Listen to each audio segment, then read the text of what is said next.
नमस्कार दोस्तों। आज हम इस अध्याय 4 का तीसरे एपिसोड में हैं। हम अभी तक सदिशीय बीजगणित को पढ़ चुके हैं, समझ चुके हैं। आज हमने जोड़ देख लिया, घटाना देख लिया, वास्तविक संख्याओं से उनका गुणनफल देख लिया। आज हम उसका वियोजन समझेंगे, सदिश राशियों का वियोजन। इस अध्याय में हम बहुत कुछ सदिशीय बीजगणित कर रहे हैं, वेक्टर अलजेब्रा कर रहे हैं। बहुत सारी किताबों में आप देखेंगे दोस्तों, इस अध्याय का नाम ही वेक्टर अलजेब्रा है। और वो मोशन इन प्लेन या समतल में गति की बात तो कम करते हैं, और मैं भी कम कर रहा हूँ अभी तक।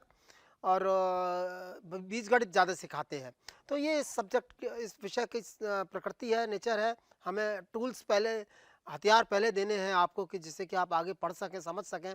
उसी को काम को मैं कर रहा हूँ। और आज मैं करने वाला हूँ पहले सदिशों का वियोजन। वियोजन मतलब घटक, घटान। मान लीजिए कि ये कोई वस्तु है। अब इस वस्तु पर एक बल मैंने इस दिशा में लगाया, इस दिशा में बल लगाया मान लीजिए। तो अब इसका असर इस दिशा में क्या होगा और इस दिशा में क्या होगा, या किसी दूसरी दिशा में क्या होगा। मतलब इस वस्तु पर जो मैंने बल लगाया है, उस बल का असर दूसरी दिशाओं में क्या होगा। तो मतलब अब इसमें क्या किया मैंने, मैं क्या करना चाह रहा हूं कि एक वेक्टर राशि है, उसका दूसरी दिशाओं में क्या असर होगा, क्या उसका विघटन होगा, क्या उसका घटक होगा। तो इस प्रक्रिया को हम सदिशों का वियोजन कहते हैं। मान लीजिए ये एक वेक्टर है ओपी, ये एक वेक्टर है ओपी यहाँ पर, जिसको कि हमने ए से इंगित किया है। अब कोई भी नंबर हो, कोई भी संख्या हो, कुछ भी हो, आप उसको दो संख्याओं के टर्म्स में लिख सकते हैं। कोई भी व्यंजक हो, कोई भी व्यंजक हो, कोई सा भी व्यंजक। मान लीजिए ये व्यंजक है ए, इसको मैं हमेशा दो अलग व्यंजकों के रूप में लिख सकता हूं। उनके मान अलग अलग हो सकते हैं। ये लैम्डा और म्यू दो अलग अलग संख्याएं हैं, वास्तविक संख्याएं हैं। इनके मान अलग अलग हो सकते हैं। किसी को भी बदल सकता हूं मैं, कभी भी बदल सकता हूं। अभी आप महसूस करेंगे कैसे बदल सकते हैं। मान लीजिए मैं ए दिशा में और बी दिशा में बदलना चाहता हूं। ये दोनों परपेंडिकुलर है, कोई जरूरी नहीं है, कोई सी भी दिशाएं हो, आपकी मनमर्जी दिशाएं हैं, कोई सी भी दिशाएं हैं, आपके मनमर्जी, जो दिशाएं आप चाहें। ये वेक्टर है ए, और इसका जो वियोजन कर रहा हूं मैं, इस ए और इस बी की ओर कर रहा हूं। कैसे करूंगा, आइए देखिए। ये ए वेक्टर है, मैंने ए दिशा की ओर एक लाइन खींच दी लंबी, फिर इधर इसी तरह से ये बी दिशा का लिया। अब मैंने क्या किया, यहां पर बी दिशा वाला जो वेक्टर था वो मैंने लिखा, वो मैंने बना दिया पहले यहां पर, और उसको इतना लंबा खींचा कि वो जो ये वाली लाइन जो थी ए दिशा वाली, उसको इंटरसेक्ट क्रॉस कर गई, क्रॉस कर गई। तो मतलब यहां पर एक वेक्टर ये हुआ और एक वेक्टर ये हुआ। अब जैसा कि मैंने पहले कर चुका हूं, ए प्लस बी, अब इस वेक्टर को जोड़ दूं, लैम्डा ए वेक्टर, और म्यू वी वेक्टर को जोड़ दूं, तो मुझे कौन सा वेक्टर मिलेगा, ए वेक्टर मिलेगा कि नहीं मिलेगा। बिल्कुल मिलेगा। थोड़ा सोचिए, lambda A plus mu B, A vector है, बी वेक्टर, आप देख रहे हैं। इस ए वेक्टर को मैंने लैम्डा ए दिशा में तोड़ दिया और बी दिशा में तोड़ दिया। तो ये A equal to lambda A plus mu B, जहां पर कि लैम्डा और म्यू दो वास्तविक संख्याएं हैं। इन दोनों संख्याओं में मैंने तोड़ दिया, वियोजित कर दिया। इस तरह से मैं सदिशों का वियोजन हर जगह करूंगा। ये इसको जरा थोड़ा सा बीजगणित के हिसाब में देख लीजिए आप। इस तरह से कैसे लिख सकते हैं, A is equal to O P, which is nothing but O Q plus Q P. Now where O Q, जहां पर कि ओ क्यू लैम्डा ए है और क्यू पी म्यू बी है। ये तो दो राशियां, दो विभिन्न दिशाएं हो गई, ए और बी। मैंने इन दोनों दिशाओं में इसको तोड़ दिया, बड़े आराम से तोड़ दिया, कोई दिक्कत नहीं है। लेकिन अब कुछ यूनिफॉर्मिटी की बात करें, हम सब लोग, अब मेरा नाम कुछ है, अब कोई किसी नाम से पुकारे, कोई किसी नाम से पुकारे, कोई किसी नाम से पुकारे, तो कुछ बात समझ, सभी कोई नया आदमी आए तो वो समझ नहीं पाएगा किसकी बात कर रहे हैं। तो एक समता लाने के लिए एक इंटरनेशनल कॉन्फ्रेंस है, IUPAC एक संस्था है, और उस संस्था से ने ये तय किया कि ये जो प्रणालियां हैं, अक्षों की जो प्रणालियां हैं, वो उन्होंने 3 प्रणालियां दी। एक है कार्तिक प्रणाली, XYZ axis, Cartesian coordinate system जिसे कहते हैं, जिसके बारे में कि आप मैथमेटिक्स में, ज्योमेट्री क्लासेस में खूब पढ़ते रहे हैं। एक दूसरा है पोलर कोऑर्डिनेट सिस्टम, जिसमें कि गोलीय कार्तीय प्रणाली, जिसमें कि दो तरह के होते हैं, सिलेंड्रिकल सिलेंडर के हिसाब से प्रणाली, और एक स्फेरिकल गोलीय। इनके दोनों के बारे में आप बाद में पढ़ेंगे, और मैं अभी सिर्फ कार्तिक प्रणाली के बारे में बात करूंगा, जिसमें कि एक्स वाई जेड। अब तो एक्स वाई जेड एक्सिस है, तीनों एक दूसरे के परपेंडिकुलर हैं। एक्स वाई जेड, आप इस प्रणाली से बहुत अच्छी तरह से वाकिफ हैं दोस्तों, बहुत अच्छी तरह से वाकिफ हैं। तीनों एक दूसरे के परपेंडिकुलर हैं, आपकी गणित की क्लास में आपने खूब पढ़ा होगा। अब इनके दिशा तीनों तरफ हम एकांक सदिश ले रहे हैं, आई एक्स एक्स दिशा की तरफ। ये कन्वेंशंस है, इसमें कोई सैक्रोसेंसी नहीं, कन्वेंशंस हैं। हम सब लोग इसी कन्वेंशन को, इसी प्रणाली को मानते हैं, इसी सिद्धांत को मानते आ रहे हैं। आई जे के मतलब के जेड एक्सिस की तरफ एक एकांक सदिश है, जे वाई एक्सिस की तरफ एक एकांक सदिश है। एकांक सदिश मतलब जिसका कि परिमाण एकांक है, यूनिटी है। आई एक्स एक्स अक्ष की तरफ जो एकांक सदिश है वो आई है। इनको आप इसी चीजों को मैंने अलग अलग तरीके से यहाँ पर समझाने का प्रयास किया है। ये कोई बिंदु P है, इस बिंदु P को हम आई जे और के, ये तीन विमीय है। जैसे मैंने दो विमीय पहले बताया, a is equal to lambda small a plus mu small b, इसी तरह से आप तीन दिशाओं में भी तोड़ सकते हैं। शुरू में पहले एपिसोड में ध्यान कीजिए, मैंने आपको बार बार कहा था कि a इज इक्वल टू किसी भी वेक्टर को हम विभाजित कर सकते हैं, तो उसी दिशा से हमने बनाया है एक्स वाई जेड। और इसकी कुछ ज्यामिति देखिए आप, यहाँ पर इसकी कुछ ज्यामिति देखिए। अगर मैं इसका एक क्यूब बनाऊं यूनिट वेक्टर्स का, आई जे के एकांक सदिशों का, तो ये एक घन की तरह से लगेगा, और इसका पूरा जो आयतन होगा वो एक यूनिट होगा, एक यूनिट होगा। तो ये से चारों दिशाएं, चारों चित्र आपको एक आयताकार कार्तीय निर्देशांक प्रणाली और एकांक सदिशों को निरूपित कर रहे हैं। ध्यान दीजिए, एकांक सदिश है आई जे के, आई एक्स एक्सिस की ओर, जे वाई एक्सिस की ओर, के जेड एक्सिस की ओर, आई जे के, इन सबके मान यूनिटी हैं, इन सबके मॉडुलस निकाले हैं। ये देखिए, अब यूनिट वेक्टर्स के ऊपर ना नॉर्मली हम किताबों में एक टोपी चढ़ा देते हैं, कैप चढ़ा देते हैं। ये कैप, आई कैप, जे कैप, के कैप, ये यूनिट वेक्टर को दर्शाते हैं, कोई खास नई बात नहीं है, कोई ऐसी बात नहीं है। तो देखिए जैसे ये टू, अब आप देखिए एक वेक्टर है ए एक्स ए, और ये एक्स एक्सिस की ओर है, तो इसमें यूनिट वेक्टर क्या है, इसका एकांक सदिश क्या है, आई, आई एकांक सदिश है। तो यहाँ पर आप आराम से बता सकते हैं इसको देख करके मुझे कि vector A is nothing but 2i, बड़े आसानी से बता सकते हैं 2i, या a is equal to lambda I और lambda is equal to 2 in this case, और 2 इज द, और ये जो a वेक्टर का जो परिमाण है वो 2 है। ये एक ही बात को लिखने के अलग अलग तरीके हैं, कुछ और खास बात नहीं है। इसी तरह से ये इस लाइन को तो आप बड़े आसानी से समझ सकते हैं, a is equal to 2i। और अगर मैं आई की दिशा में, एक्स एक्सिस की दिशा में ना करके किसी एक और अक्ष की, किसी और अननोन अक्ष की ओर चलूं, और वहां पर मैं एक उसका यूनिट एक एकांक सदिश बनाऊं, तो उसको हम इन जनरल एन से निरूपित करते हैं, एन से निरूपित करते हैं। तो ये एक इस तरह से है। तो एन वेक्टर, किसी भी वेक्टर के अनुदिश एक एकांक सदिश की तरह से हम ले सकते हैं। ये सारे डायग्राम्स आप देख रहे हैं। अब आप वियोजन में देखिए, ये ध्यान दीजिए, मैंने 2 स्लाइड पहले बताया था, vector a is equal to lambda small a plus mu small b। आप देखिए यहाँ पर, अब ये a और b, जो वहां पर मैंने स्मॉल a और स्मॉल b वेक्टर्स दिए थे, अब यहाँ पर x और y एक्सेस कर लिए मैंने। तो अब वेक्टर a है, तो इसके वियोजन जो होंगे a1 और a2 होंगे, जिस तरह से कि यहाँ पर दिखाया गया है, और ये एंगल एक थीटा बनाया होगा। तो axi AYJ, ये सिंपल आपने ज्योमेट्री में या ट्रिग्नोमेट्री में खूब अच्छी तरह से पढ़ा होगा, त्रिकोणमिति में बहुत अच्छी तरह से अपनी किताबों में पढ़ रहे होंगे। मैंने उसी को ही यहाँ पर उपयोग किया है। यहाँ पर आप ध्यान दीजिए, टेंजेंट ऑफ थीटा, ये जिसको स्पर्शज्या थीटा कहते हैं, वो क्या होगा, दिस लंब बटे आधार, tan theta will be equal to this AY divided by AX होगा। और इस सिद्धांत को यूज करते हुए हम आगे बढ़ेंगे। और आगे देखिए, ये मैंने 4 क्वाड्रेंट होते हैं ना एक्स वाई जेड एक्सिस में, रेक्टेंगुलर कोऑर्डिनेट सिस्टम में। अब मैं दो दिशाओं में चल रहा हूँ, प्लेन की बात कर रहा हूँ ना मैंने, हालांकि बीच बीच में मैं 3 डायमेंशन की बात करता हूँ, आई जे के की बात की जो कि 3 डायमेंशंस में है। अब मैं बात करूँगा 2 डायमेंशंस की सिर्फ, जो 2 डायमेंशन क्योंकि जनरल है, और बाद में जब मैंने 2 डायमेंशन समझ लिया 3 डायमेंशन का आसानी से कर लूँगा, कोई दिक्कत नहीं है, मुझे कोई प्रॉब्लम नहीं होगी, बहुत आसानी से हो जाएगा, उसी को जनरलाइज करना है।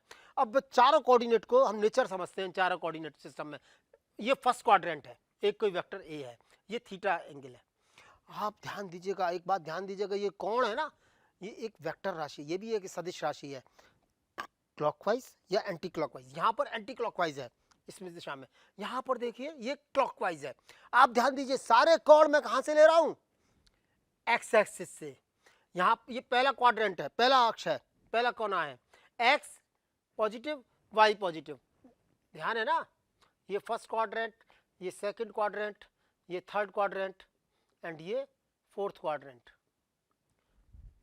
खूब अच्छी तरह से पढ़ा है दोस्तों आपने। आप ध्यान दीजिए, तो यहां पर इसको आप अच्छी तरह से ग्रैस्प कर सकते हो कि मैं पहले से शुरू से लेता आ रहा हूं। यहां पर क्या होगा, ए वाई आप देख रहे हैं ना, पॉजिटिव वाई एक्सिस की तरफ है, तो इसका मान 0 से ज्यादा है। सिमिलरली ए एक्स, ये भी पॉजिटिव एक्स एक्सिस की तरफ, धनात्मक एक्स अक्ष की ओर है, तो इसका भी मान 0 से ज्यादा होगा। अब क्वाड्रेंट 2 में आइए, इस क्वाड्रेंट में, इसमें आइए, देखिए ये वेक्टर है ए, यहाँ पर ए वाई तो पॉजिटिव धनात्मक वाई एक्सिस की तरफ है, वाई अक्ष की तरफ है, और ए एक्स ऋणात्मक एक्स एक्सिस की तरफ है, तो ए एक्स 0 से कम है और ए वाई 0 से ज्यादा है। और कौन आप देख रहे हैं, ऋणात्मक एक्स एक्सिस से थीटा है, ये क्लॉकवाइज है, और धनात्मक एक्स एक्सिस से ये एंगल है थीटा ए, ये आपका एंटी क्लॉकवाइज है। सिमिलरली थर्ड क्वाड्रेंट, ये रहा थर्ड क्वाड्रेंट में मैंने थोड़ा सा जिंगल कर दिया है, परेशान मत होइए, आसानी से समझ जाएंगे। यहाँ पर एक्सिस लिखे हुए हैं, क्वाड्रेंट्स लिखे हुए हैं। अब आप इसको समझ सकते हैं, इसमें एक्स भी नेगेटिव है, वाई भी नेगेटिव है, तो ए एक्स और ए वाई दोनों 0 से कम है। सिमिलरली यहाँ फोर्थ क्वाड्रेंट में एक्स पॉजिटिव है, वाई नेगेटिव है, तो A X is greater than 0 and A Y is less than 0। हाँ, अब आप पहली लाइन को देखिए, जैसे मैंने लिखा था A is equal to lambda A plus mu B, उसी को दोबारा से लिखा है A X I plus A Y J. देखिए इस डायग्राम से आप निकाल लीजिए, A X I, I unit vectors हैं, एकांक सदिश हैं, उनके मान ए वेक्टर का जब वियोजित करेंगे तो एक्स एक्सिस की एक्स अक्ष पर जो उसका वियोजन होगा, जो घटक होगा, उसका परिमाण ए एक्स है, और जो वाई एक्सिस पर जो उसका घटक होगा उसका परिमाण ए वाई है, और दोनों वास्तविक संख्याएं हैं। ध्यान दीजिए, दोनों इटैलिक्स हैं, दोनों यहाँ पर इटैलिक्स हैं, ये दोनों ही इसका मतलब अदिश राशियां हैं। अब आप थोड़ा सा सिंपल ट्रिग्नोमेट्री कीजिए, थोड़ा सा त्रिकोणमिति करेंगे, तो A X is equal to A cos theta. Cos theta क्या होता है, आधार बटे विकर्ण, यही होता है ना, तो कॉस थीटा आधार बटे विकर्ण, तो आप बड़े आसानी से निकाल लेंगे A X is equal to A cos theta and A Y is equal to A sine theta. और अगर इसका स्क्वायर करें और उनका ऐड करें, A X square plus A Y square is equal to A square cos square theta plus A square sine square theta. A square को common लेंगे तो ए स्क्वायर ब्रैकेट में cos square theta plus sine square theta होगा। Cos square theta plus sine square theta is 1, all of you know, त्रिकोणमिति है, ज्यामिति है, तो ये ए स्क्वायर के बराबर होगा। या ए, अब इसी इक्वेशन को, इसी समीकरण को मैं A is equal to under root A X square plus A Y square आसानी से लिख सकता हूँ।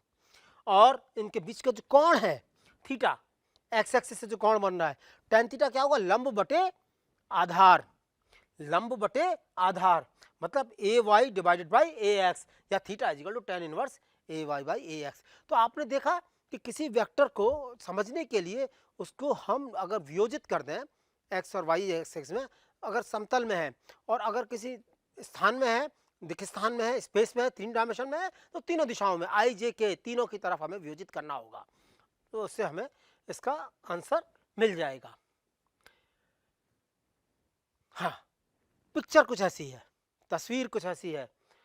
आप देखिए दोस्तों, यहाँ पर एक ये वेक्टर है, 3 डायमेंशन वेक्टर है, एक 3 डायमेंशन वेक्टर है, ये एक्स वाई जेड। मैंने ये देखिए, जो एक्स वाई जेड आप देख रहे हैं, मैंने घुमा दिया, थोड़ा सा गड़बड़ झाला कर दिया, एक्स इधर ले लिया आपकी बार, वाई इधर ले लिया और जेड ऊपर की ओर ले लिया। ये मेरी चॉइस है कि मैं कौन सी डायरेक्शन में कौन सा लूँ। आपकी चॉइस है आप कौन सी डायरेक्शन में कौन सा लें। आप कुछ भी कर सकते हैं। कार्टेशियन कोऑर्डिनेट सिस्टम सिर्फ ये कहता है कि एक्स वाई जेड ये तीनों जो अक्ष हैं तीनों एक दूसरे के लंबवत हैं। ये तीनों अक्ष जो है, बस इस बात का ध्यान रखिए। कहीं से भी कुछ भी कर लीजिए, सब मान्य है। कोई जरूरी नहीं है कि एक्स आपका क्षैतिज हो, कोई जरूरी नहीं है कि वाई आपका लंबवत हो, ऊर्ध्वाधर हो, कोई जरूरी नहीं है। कैसे भी कर लीजिए, बस इस बात का ध्यान रखिए कि एक्स अक्ष, वाई अक्ष, जेड अक्ष तीनों अक्ष एक दूसरे के लंबवत हैं, बस, और कुछ नहीं। तो अब आप देखिए ये एक है। तो इसको मैंने जब डिकम्पोज किया या इसका जब वियोजन किया तो एक्स वाई, देखिए ये जो सिलेटी रंग की जो लाइन है ये एक्स वाई प्लेन में है, पूरे प्लेन में वियोजन है, पूरे एक प्लेन में वियोजन है। ये एक वेक्टर है स्पेस में, इसका वियोजन एक्स वाई एक्स में ये है। अब इसको द्वारा से मैं थीटा और फाई करके कुछ भी करके मैं द्वारा से एक्स एक्सिस और वाई एक्सिस की तरफ पुनः वियोजित कर सकता हूँ बड़े आसानी से, कोई दिक्कत नहीं है, बहुत आसानी से। तो ये एक आपके समझने के लिए मैंने चित्र लाया हूँ दोस्तों। और अब इनको किस तरह से आप और समझ सकते हैं इसी वेक्टर अलजेब्रा को। देखिए एक वेक्टर ए है, ये जो पिछला वाला डायग्राम मैंने बनाया था उसी डायग्राम का निरूपण है। अब किस तरह से आप इनको वियोजित करेंगे तीन दशाओं में। मैंने एक्स वाई जेड तीनों दिशाओं में एक्स वाई जेड, देखिए ध्यान दीजिए, कोई बुरा गलत नहीं किया मैंने, कोई अपराध नहीं किया। फिर से मैं एक्स को इस दिशा में ले आया, वाई को मैंने ऊपर ले लिया, जेड को फिर मैं इधर ले आया। ये मेरी चॉइस है, आपकी चॉइस है किधर से कैसे करना है, कुछ भी करिए, बस सिर्फ ध्यान देना है तीनों एक दूसरे के लंबवत हैं। ये एक कौन है, ये एक वेक्टर है ए, ठीक है। अब ये एक्स एक्सिस से अल्फा एंगल बना रहा है एक्स वाई प्लेन से, या इस यहाँ पर एक्स जेड प्लेन से, ये एक्स जेड प्लेन है नीचे, ये वाई एक्सिस है ऊपर की ओर, नीचे एक्स एक्सिस इधर है, जेड एक्सिस इधर है, और इस प्लेन के यहाँ पर एक ये वेक्टर है इस तरह से, और ये एंगल जो नीचे प्लेन है जो समतल प्लेन है इस प्लेन के साथ एक एंगल अल्फा बना रहा है। थोड़ा सा विजुलाइज करने का प्रयास कीजिए दोस्तों, आसानी से कर लेंगे, कोई मुश्किल नहीं है। थोड़ा सा कंसंट्रेट कीजिए, विजुलाइज कीजिए, आप निकाल लेंगे एक्स। तो हमने इस तरह से यहाँ पर इनको वियोजित कर लेंगे। तो और आप जब पाएंगे ये तीन कोण मैंने दिखाए हैं अलग अलग दिशाओं में, तो A X is equal to A cos alpha, A Y is equal to A cos beta, A Z is equal to A cos gamma, बड़े आसानी से आप निकाल सकते हैं। अल्फा बीटा गामा क्या है दोस्तों, अल्फा एक्स एक्सिस की तरफ एक्स है ना, यहाँ पर एक्स एक्सिस से कोण, वाई बीटा क्या है वाई एक्सिस के साथ कोण, गामा क्या है जेड एक्सिस के साथ कोण। तो ए इजिकल टू, अब टोटल वेक्टर क्या होगा, A is equal to A X I plus A Y J plus A Z K, या इसी तरह जैसे हमने पहले निकाला था A is equal to under root A X square plus A Y square, same तरीके से आप निकाल लेंगे A is equal to X square plus A Y plus A Z square. और इसका स्थिति सदिश क्या होगा, यहाँ पर मान लीजिए ये एक्स एक्स, ये एक्स पॉइंट है, ये वाई पॉइंट है, ये जेड पॉइंट है, तो इसका स्थिति सदिश क्या होगा, R X I plus Y J plus Z के। X Y J unit vectors हैं, एकांक सदिश हैं, एक्स अक्ष के परितः, वाई अक्ष के परितः और जेड अक्ष के परितः। इस तरह से आप अब थोड़ा सा और एक विश्लेषणात्मक विधि है जो कि पहले तो हमने ग्राफीय विधि से किया था, अब विश्लेषणात्मक विधि से एक के बाद एक खींचे थे पहले हमने, ध्यान है ना। एक ट्राइंगुलर लॉ में या पैरेलल लॉ में, ट्राइंगुलर लॉ में एक के बाद दूसरा वेक्टर खींचा था, और पैरेलल लॉ में हमने पैरेललोग्राम बना करके उनका योग निकाला था। अब एक विश्लेषणात्मक विधि से देखिए, दो वेक्टर है A is equal to A X I plus A Y J और B is equal to B X I plus B Y J, A vector B vector. अब इन दोनों का रिजल्टेंट निकालना है, सिंपल अलजेब्रा है। आई के साथ वाले हम मैंने कोएफिशिएंट एक साथ कर दिए, वाई जेड के साथ जे के साथ वाले मैंने एक साथ कर दिए, R X I plus R Y J. So R X is equal to A X plus B X and R Y is equal to A Y plus B Y, simple सी बात है। तो इस तरह से हम इनके, अब इसी तरह से आप एंगल्स भी निकाल सकते हैं और आगे की कैलकुलेशंस कर सकते हैं। यहाँ पर ए एक्स क्या है दोस्तों, बताओ जल्दी से, A cos theta, B X क्या है B cos alpha, and so far so on. Okay, ये है diagram, A vector B vector, compare कर लो इसको जो ग्राफीय विधि थी इस b को उठा करके मैं a के ऊपर ले गया, a प्लस बी करना है मुझे, इसकी पूंछ और टोटल का सिरा इसको जोड़ दिया, ये मुझे रिजल्ट मिल गया a प्लस बी। सिमिलरली अब मैं b प्लस ए करना चाहता हूं, मान लो कोई दिक्कत बात नहीं है, कोई बुरी बात नहीं है, b ये है, अब इसकी पूंछ को मैं इसके b के सिरे पर ले जाऊंगा, ये आ जाएगा, फिर से रिजल्ट मुझे a प्लस बी मिलेगा। एक बार फिर से आप देखेंगे a plus B is equal to B plus A, nothing else, कोई दिक्कत की बात नहीं है, बड़े मजे से आप कर लेंगे। अब आप 3 डायमेंशन, हाँ अब ये देखिए एक वेक्टर है a is equal to A X I plus B A Y J plus A Z K, B is equal to B X I, दो वेक्टर है, इन दोनों को जोड़ करके मुझे T total vector a plus P निकालना है। सिंपल मैथमेटिक्स है, जिस तरह से मैंने वहाँ पर पहले दो वेक्टर 2 डायमेंशन के लिए किया था, ये मैं 3 डायमेंशन के लिए कर दिया, कोई टेंशन की बात नहीं है, बड़े आसानी से आप निकाल लेंगे। ठीक है, मैं इस एक स्लाइड अब तेजी से आगे बढ़ता हूँ, ये सब स्लाइड आपके पास हैं, आपने देखा। अब देखिए एक और चित्र लेकर के आया हूँ मैं आपको इसी वेक्टर का, आपको ये समझाने के लिए कि वेक्टर्स का गेम आपके आप जैसा चाहें वैसा खेल सकते हैं, कोई जरूरी नहीं है कि ये बाहर की तरफ निकल रहा हो, अंदर की तरफ भी जा सकता है, तीसरा एक्सिस अंदर की तरफ भी जा सकता है, कोई जरूरी नहीं है, सब आपके ऊपर है, आपकी मर्जी है, आप जो चाहे वो करिए। पर कोऑर्डिनेट सिस्टम में अगर आप हैं तो कोऑर्डिनेट सिस्टम में सिर्फ और सिर्फ आपको ये ध्यान रखना कि तीनों एक्सिस एक दूसरे के परपेंडिकुलर होने हैं। एंड अगेन आपको यूनिट वेक्टर, एक यूनिट क्यूब है, वो इस तरह से आप निकाल सकते हैं। यस, अब थोड़ा सा देखिए, थोड़ा सा अलजेब्रा और थोड़ा सा घुमाएं। अब मैं s is equal to A plus B minus A, अब खाली योग ही नहीं कर रहा हूं, बल्कि जोड़ और घटाव दोनों एक साथ कर रहा हूं। ए एक्स आई, ये एक्सप्रेशन तक सिंपल है, इसको मैंने ले लिया, इन सबको जोड़ दिया मैंने, आई आई को सबको अलग कर दिया, वाई वाई को अलग कर दिया, जेड जेड को अलग कर दिया, और तो मुझे ये 3 कोफिशिएंट्स मिले, जहां पर कि कोफिशिएंट्स को मैं इस तरह से लिख सकता हूं। तो s इजिकल टू सिमिलरली ये सिंपल अलजेब्रा मैं यहाँ पर गवर्न कर सकता हूँ। सदिशीय बीजगणित जो है वो साधारण बीजगणित से अलग है, थोड़ा दिशाओं का ध्यान रखना पड़ता है, अदरवाइज जोड़ घटाव तो सब वही है भाई, वो तो फंडामेंटल जो इक्वेशंस हैं वो तो यहाँ पर भी लागू होंगी। ये ऐसा नहीं है कि जो सदिशीय बीजगणित है साधारण बीजगणित को बिल्कुल ही अमान्य कर देना, ऐसा नहीं है, उसके आगे बढ़ता है, बस सिर्फ दिशाओं का एक जोड़ उसमें और आगे आ जाता है। अब मोशन की बात करते हैं, अब थोड़ा सा हम गति की बात करते हैं। अभी तक तो हमने बीजगणित में सारे खो गए, बीजगणित सदिशीय बीजगणित को हमें बताना पड़ा इतना, और इतना अच्छी तरह से एक्सप्लेन करना पड़ा। अब हम थोड़ा गति की तरफ आते हैं दोस्तों। तो मान लीजिए कि एक कोई वस्तु है जो ओरिजिन से स्टार्ट करके पी पॉइंट तक जाती है टाइम टी में, तो ये आर इजिकल टू एक्स आई, तो पोजिशन कोऑर्डिनेट है या जो स्थिति सदिश है पी पॉइंट का, वो R is equal to X I plus Y J है। और इसी तरह से जब ये एक टाइम टी से पी डैश पर आ रहा है, पहले चल रहा है, वस्तु चल रही है, टाइम t1 पर p पर है, टाइम t2 पर p डैश पर है, टाइम t1 पर उसका पोजीशन कोऑर्डिनेट r है, टाइम t2 पर उसका पोजीशन कोऑर्डिनेट r डैश है, दोनों के बीच में विस्थापन सदिश डेल्टा r है, r डैश माइनस r। आप इस डायग्राम से देखिए, ये डेल्टा x है, ये डेल्टा y है, तो ये जो डेल्टा r है आई delta X plus J delta Y होगा। आई और जे क्या है दोस्तों, एकांक सदिश है, एक्स एक्सिस और वाई एक्सिस के परितः है।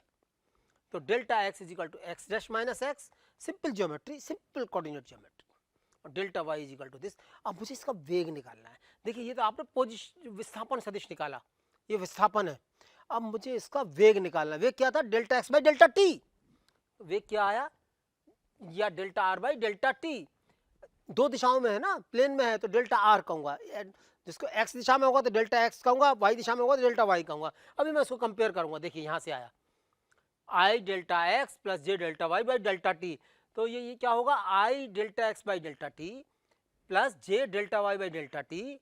Delta X by delta T को मैं वी एक्स कह दिया, velocity in X direction, delta Y by delta T को मैंने वी वाई कह दिया, वेलोसिटी इन वाई डायरेक्शन। तो V X mine is equal to nothing, जहां पर वी एक्स क्या है, आप सिंपल अलजेब्रा देख रहे हैं, डेल्टा एक्स क्या है, X dash minus X, V X is equal to X dash minus X by delta T, V Y is equal to that the Y component जो y घटक है वो y dash minus Y divided by delta T.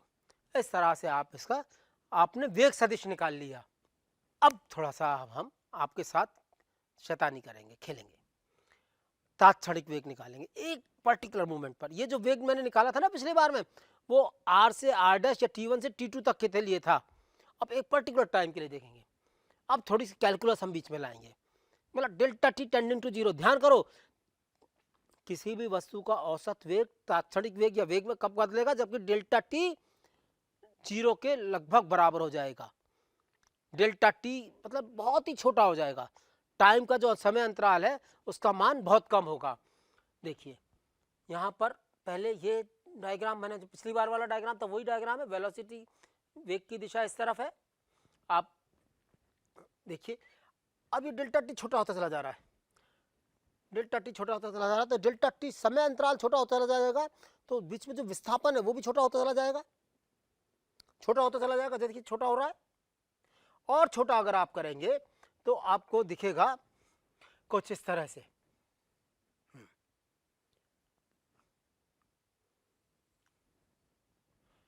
ये curve है मान लीजिए।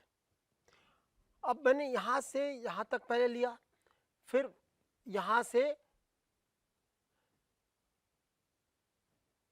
अब मैं धीरे धीरे डेल्टा टी को कम करता गया, इतना आ गया, यहां तक आ गया। ये टाइम है, ये आर है। अब आप यहां पर क्या देखेंगे, वेलोसिटी की जो डायरेक्शन है वो इस बिंदु पर इस कर्व के लगभग स्पर्श रेखा टेंजेंट,